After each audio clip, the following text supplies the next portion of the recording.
This video is brought to you by Australian Transport News, Owner Driver, Deals on Wheels and newtrucksearch.com.au.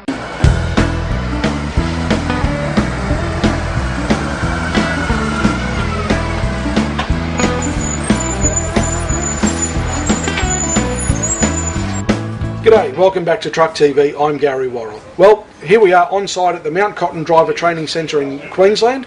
We're here with Rodney Clark, the General Manager of Knorr Bremse in Australia. Rodney, we're talking about advanced stability systems. What does that mean basically? It involves a lot of products. The key thing people are familiar with in their car is ESP. So you have stability control in your car. So the core platform that we work with here is the ESP for trucks. A truck operates the same core system, but because of its size, because of the fact it has a larger mass and trailers, there tends to be a little bit more work and a little bit more validation and system integration between different components of the truck in order to make it work properly. So what we're really pushing today and trying to educate fleets and educate truck buyers and trailer buyers is how stability systems work on a truck, how they work on a trailer, and how they work together. All right. Now, I understand we're going down onto the heavy vehicle handling loop to have a practical demonstration of how it all works. Yep. What are the technologies that we'll be trying out down on the handling loop? We'll break it up. So what we'll show initially is the truck stability systems.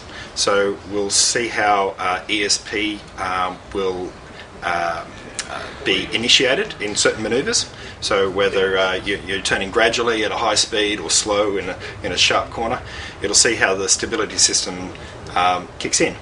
And that'll do it in a number of different fashions. What it does in a car and similar to the truck, it can be as simple as de-throttling the engine.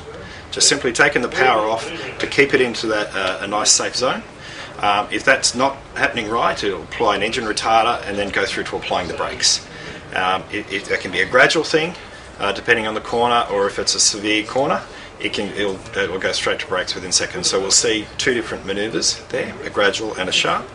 And then what we'll also see is the trailer systems working independently as well. Mm-hmm. So leave the truck system off, apply the trailer, and we'll see how the trailer can do very similar things, but from the trailer's perspective, in terms of applying brakes to slow down the vehicle in a manoeuvre.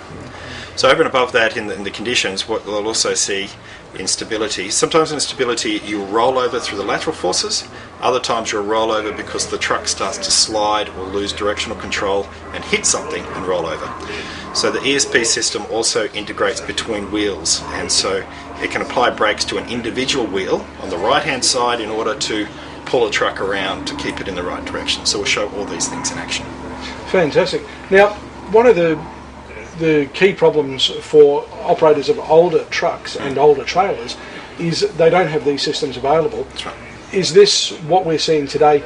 Can that be fitted to older equipment to bring it up to a higher standard? In most products, yes. So an ESP system on the truck needs to be fitted at manufacture. That is one component that is new. That needs to be made when the truck is made, because they're particularly programmed for that vehicle, the chassis length, configuration, suspension, and transmission, a whole range of components. On the trailer side, yes, there definitely can be retrofitted, and it's very common practice these days with older trailers to retrofit an electronic stability system on the trailer to bring it up to spec. But it's up to the fleet. Ideally, both working together with advanced braking is ideal. But if you had an older truck and a new trailer, or a new truck and an old trailer, they will still work together. The performance will be enhanced because you have one or the other, but optimised when you have both. So ESP is new, all the rest we can upgrade as we go.